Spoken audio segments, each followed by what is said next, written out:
There is just nothing more satisfying in the world than standing at the back of the theater and listening to people scream. And the theater shakes. Yeah, the whole theater shakes. Like, really. And right where you want them to scream.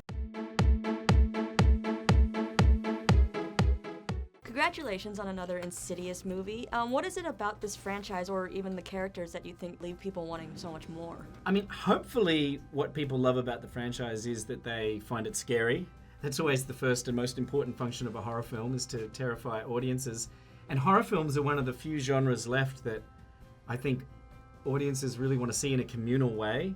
If you think of how much competition movie theaters has now with phones and YouTube and gaming and Netflix and all the rest of it, I think horror movies still get people to movie theaters because it's more fun to be screaming surrounded by your fellow man than it is to do it on your own. And so hopefully they love going to the theaters to scream, but I also hope they, at this point, 4 films in, they have an emotional connection to the characters.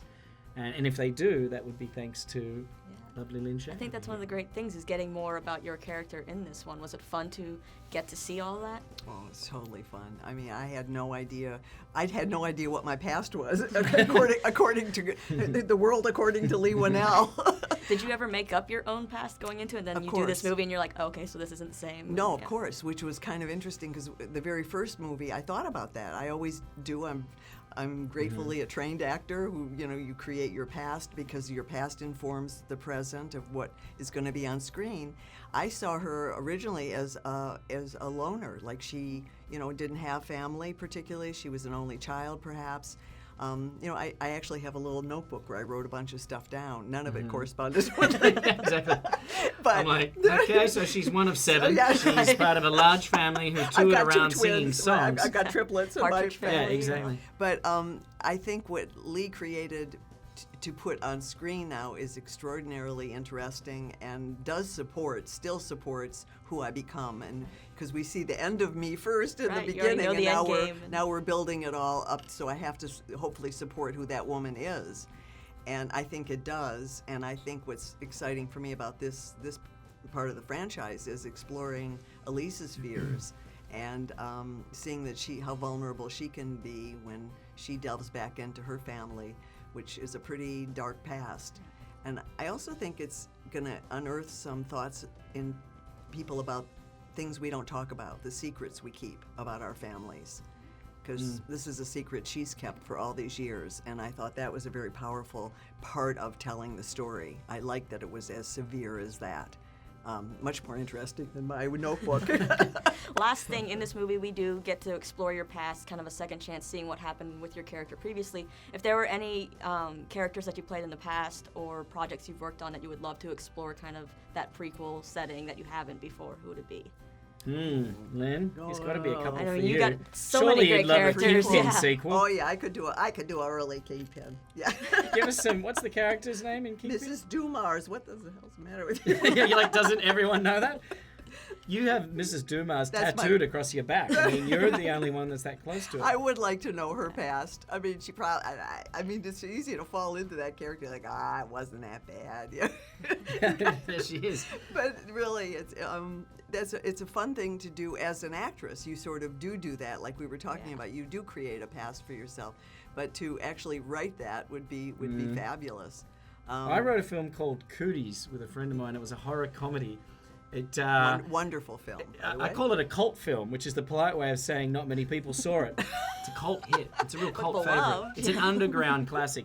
And the character I played in that, Doug, this kind of weird, socially awkward school teacher, I would love to play that character again. That's probably the most fun I've ever had. I know somebody that could write it. Oh yeah? Who? You.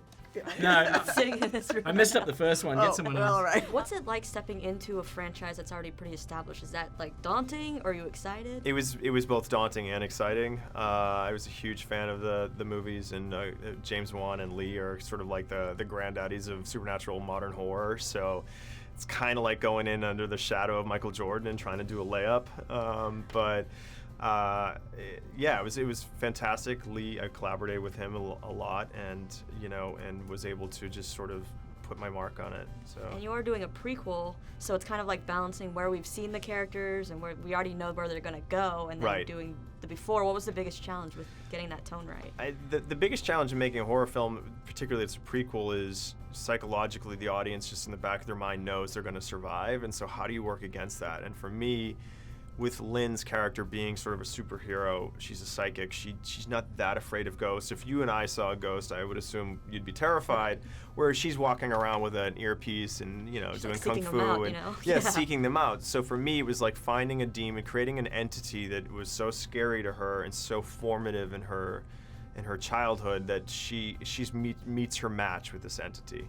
And we learn through the mythology and what happened with her mom that Elise had something to do with the first red door being opened. So for all those reasons, I think, you know, you're always looking for an excuse for the movie to exist, and telling an origin story of Elise certainly fit that requirement.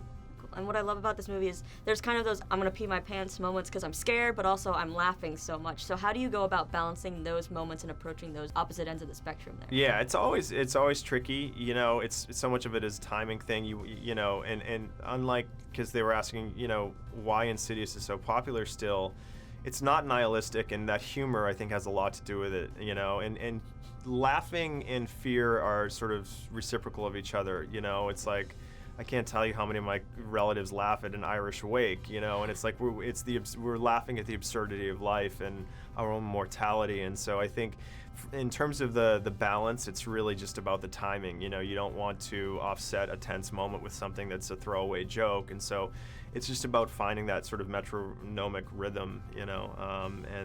But yeah, I think that's the humor of an Insidious movie is part of why it's such a resounding sort of franchise. And you've done so much work in this genre. What was your first experience with kind of the horror genre?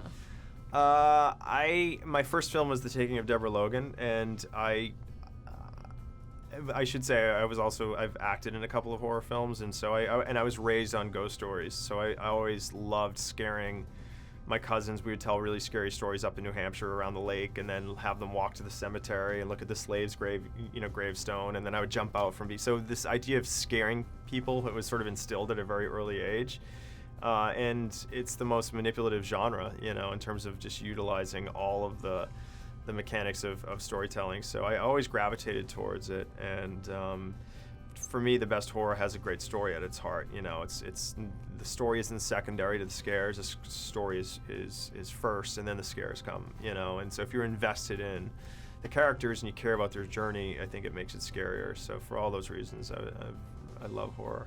And what would you say is one do and one don't when approaching making a horror movie?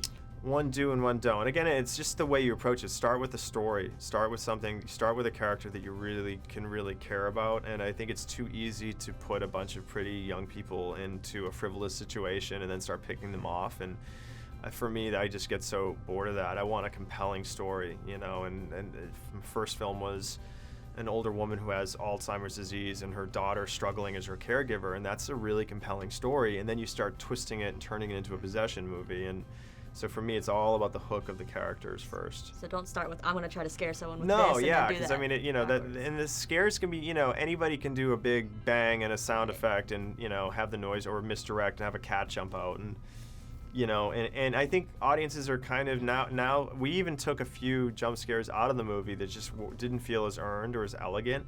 And, you know, James often talks about it's harder to create dread and really sustain dread than it is to do a jump scare, and that's true, you know. And so dread is the objective. Be careful.